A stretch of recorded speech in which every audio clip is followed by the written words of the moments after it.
I think we're all here. So if you'd like to find yourselves a nice place to sit,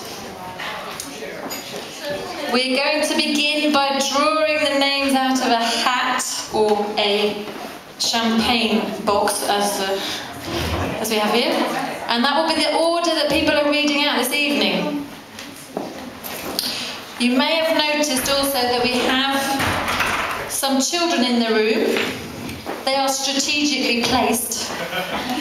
The children are going to kick off the reading this evening with the specific idea that if they can do it, so can you, okay? So nobody's allowed to feel nervous after these kids have read their own stories that they've written. The only difference for them was they did not have to do it to a theme.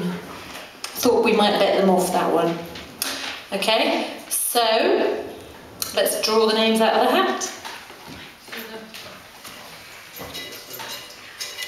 Charlotte, would you like to pick the first name?